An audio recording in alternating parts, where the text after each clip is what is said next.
नमस्कार, आदाब, मैं शहर यासिर। स्वागत है आप सभी का सियासत टीवी के साउथ इंडिया एक्सप्रेस में। अब देखते हैं मुख्य समाचार।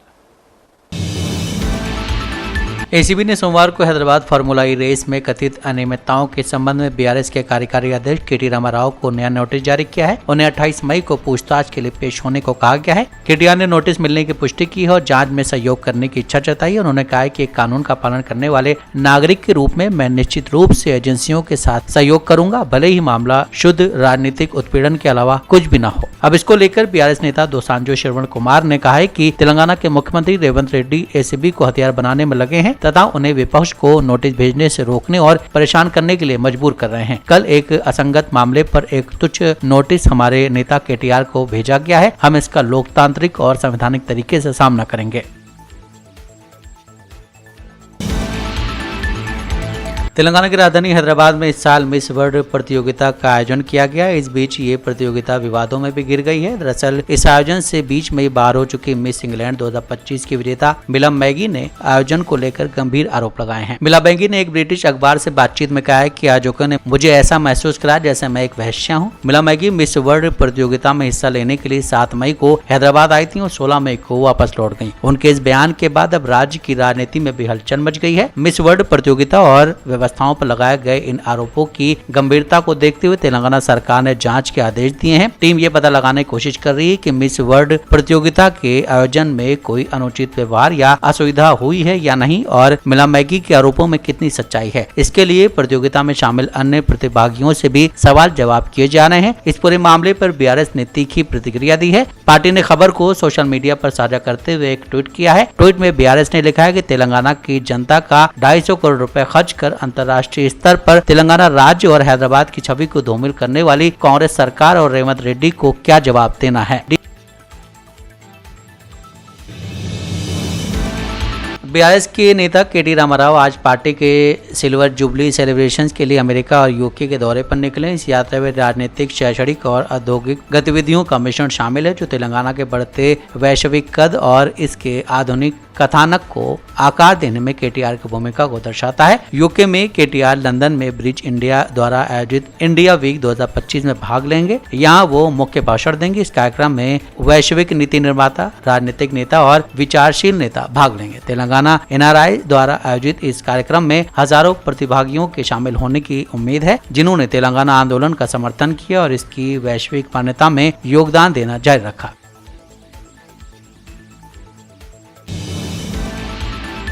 आईएमडी हैदराबाद के मुताबिक तेलंगाना के विभिन्न जिलों में 31 मई तक आंधी, बिजली, तूफान आदि आने की संभावना है। आईएमडी हैदराबाद अपेक्षित भारी बारिश के मद्देनजर तेलंगाना के जिलों के लिए चेतावनी को उन्नत कर दिया गया है। मौसम विभाग ने 28 और 29 मई को तेलंगाना के जिलों में बहुत भारी बारिश का अनुमान लगाया है। हालांकि ऑरेंज अलर्ट 29 मई तक जारी रहेगा, लेकिन येलो अलर्ट 31 मई तक रहेगा। इसके अलावा मौसम विशेषज्ञ टी बालाजी ने शहर में भारी बारिश की भविष्यवाणी की। उन्होंने कहा कि हैदराबाद के कुछ हिस्सों में 40 से 60 mm बारिश हो सकती है। हैदराबाद के लिए मौसम विभाग ने तेज हवाओं के साथ बारिश की भविष्यवाणी की है। साथ ही आसमान में बादल छाए रहने का भी अनुमान जताया है। मौसम की संभावित स्थिति को देखते हुए आईएमडी ने हैदराबाद के लिए भी येलो अलर्ट जारी किया। इस बीच मानसून की आधिकारिक शुरुआत से पहले ही मुंबई में भारी बारिश हो रही है, जिससे पूरे शहर में व्यापक अव्यवस्था फैल गई है।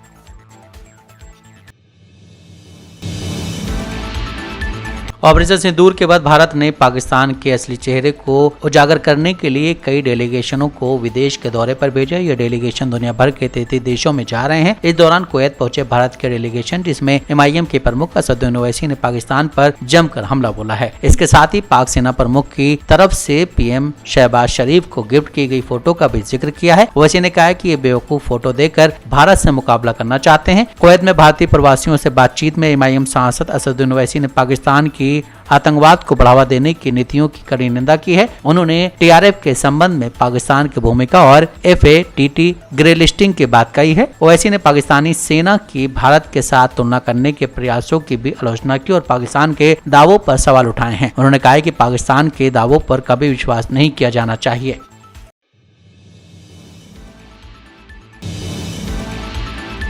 कई दिनों की चुप्पी के बाद बीआरएस प्रमुख के चंद्रशेखर राव ने सोमवार को अपनी बेटी और बीआरएस एमएलसी के कविता से मिलने के लिए दूत भेजे। हैदराबाद आने के बाद से कविता पार्टी के भीतर काफी हद तक अलग थलग रही। हालांकि सोमवार शाम को बीआरएस सांसद डी दामोदर राव और पार्टी के कानूनी प्रकोष्ठ के प्रभारी गंद्र मोहन राव उनके आवास पर गए और करीब 3 घंटे तक बातचीत की। स्रोतों ने कहा है कि उन्होंने उन्हें पार्टी के अंदरूनी चैनलों के माध्यम से किसी भी चिंता को उठाने और सार्वजनिक रूप से प्रसारित करने से बचने की सलाह दी है। वो कविता द्वारा केसीआर को लिखे गए एक पत्र का जिक्र कर रहे थे, जिसमें उन्होंने कई मुद्दे उठाए। गुरुवार को प्रेस कॉन्फ्रेंस को इस पत्र के लीक होने से कथित तौर पर पार्टी नेतृत्व में बेचैनी फैल गई है। अमेरिका से लौटने के बाद के कविता ने केसीआर को शैतानों से घिरे भगवान के रूप में वर्णित करके तनाव को और बढ़ा दिया। माना जाता है कि दूतों ने उनसे पार्टी के भीतर आने वाली समस्याओं की सूची बनाने को कहा है। बताया जा रहा है कि बैठक के दौरान कविता ने इस बात की जांच की मांग की है कि पत्र किसने लीक किया और इसके लिए जिम्मेदार लोगों के खिलाफ कार्रवाई की जाए।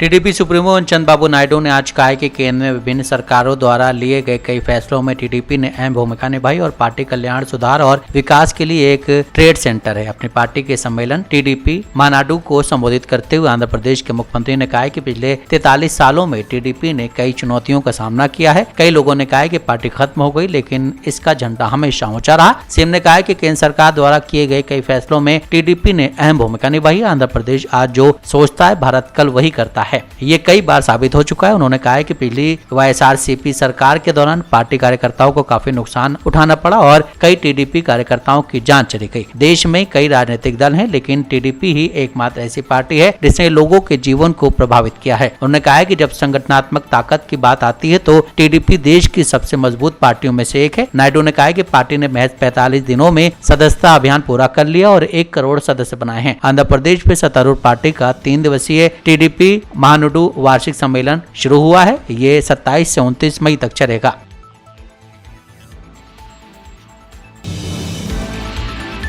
कर्नाटक में बीजेपी नेता रवि कुमार के विवादित बयान को लेकर सियासी घमासान मचा हुआ। रवि कुमार के खिलाफ उनके विवादित बयान को लेकर मामला भी दर्ज कर लिया गया। दरअसल रवि कुमार ने कलबुर्गी की आईएएस अधिकारी फौजिया तरन्नुम को लेकर विवादित टिप्पणी की थी। उन्होंने कहा था कि ऐसा लगता है कि वो पाकिस्तान से आई हो। ऑपरेशन सिंदूर के बाद ये पहली बार नहीं हुआ है जब किसी बीजेपी नेता ने देश की सेवा करने वाले किसी अधिकारी को लेकर टिप्पणी की हो। इससे पहले मध्य प्रदेश के वन मंत्री विजय शाह भी टिप्पणी विवादित बयान दे चुके हैं। इसी को लेकर उन्होंने जिला कलेक्टर के कार्यों की नीतियों पर भी सवाल उठाए। उन्होंने कहा है कि कलबुर्गी जिला कलेक्टर दफ्तर ने भी अपनी आजादी खो दी है। जिला कलेक्टर मैडम भी इस समय कांग्रेस की ही सुन रही हैं। मुझे नहीं पता कि जिला कलेक्टर पाकिस्तान से आई है या यहाँ की आईएएस अधिकारी हैं। आईएएस अधिकारी संघ ने बीजेपी नेता रवि कुमार के बयान की निंदा करते हुए कहा है कि इस प्रकार की गैर जिम्मेदाराना टिप्पणियों को किसी भी हालत में स्वीकार नहीं किया जाएगा। संघ ने कहा है कि कुमार को अपनी टिप्पणी पर बिना किसी शर्त के माफी मांग लेनी चाहिए।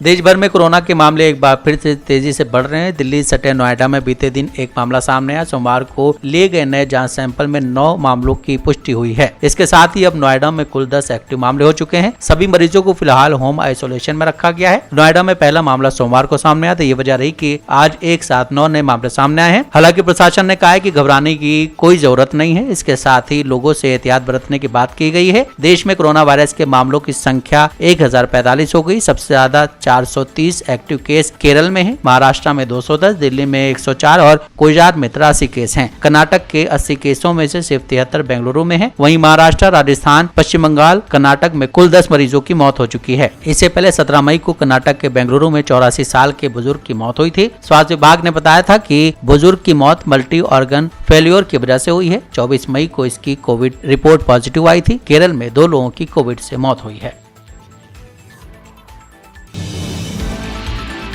बालासाहेब ठाकरे और ऑपरेशन सिंदूर पर अमित शाह के कथित बयान पर शिवसेना यूपीटी विधायक आदित्य ठाकरे ने कहा है कि ये सभी बयान यहाँ और वहाँ ठीक हैं, लेकिन मुंबई का जवाब चाहते हैं कि बीजेपी ने मुंबई को इस स्थिति में क्यों पहुँचा दिया है। वो स्थिति जो हमने कल देखी जल भराव की। बीजेपी के मन में मुंबई के लिए ऐसी दुर्भावना क्यों है? बीजेपी मुंबई को खत्म क्यों करना चाहती? बारिश की वजह से हजारों हेक्टेयर भूमि को नुकसान हुआ है। किसानों को कोई मदद क्यों नहीं दी गई?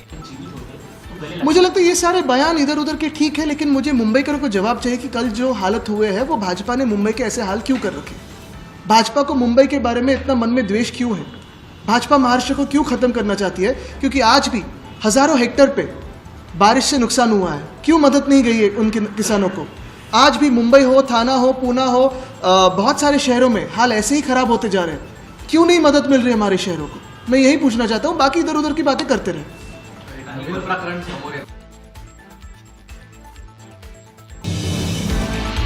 कलबुर्गी डीसी फौजिया तरन्नुम के खिलाफ कथित टिप्पणी के लिए मुख्य सचेतक और BJP MLC N Ravi Kumar के खिलाफ दर्ज की गई एफआईआर पर कर्नाटका के deputy CM DK Shivakumar ने आज कहा है कि भारतीय प्रशासनिक सेवा संघ के अधिकारी और अन्य लोग आज सुबह मुझसे मिले, वो सभी हैरान हैं। फौजिया तरन्नुम एक बहुत ही साफ सुथरी अधिकारी हैं। ये एक महिला अधिकारी के प्रति सम्मान है जो वो दिखा रहे हैं। सरकार कार्रवाई करेगी और मैं भाजपा अध्यक्ष और केंद्रीय मंत्रियों से स्पष्टीकरण मांगता हूँ।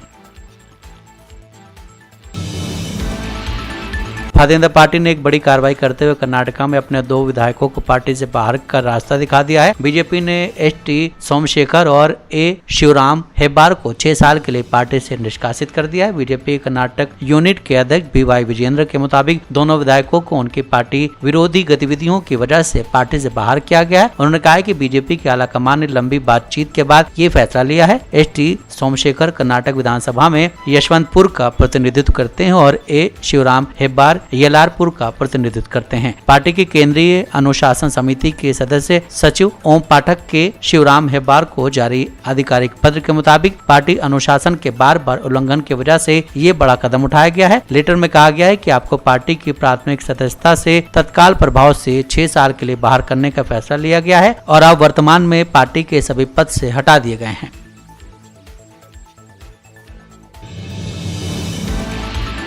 साउथ इंडिया एक्सप्रेस में बस इतना ही। मुझे दें इजाजत, आप बने रहें सियासत टीवी के साथ।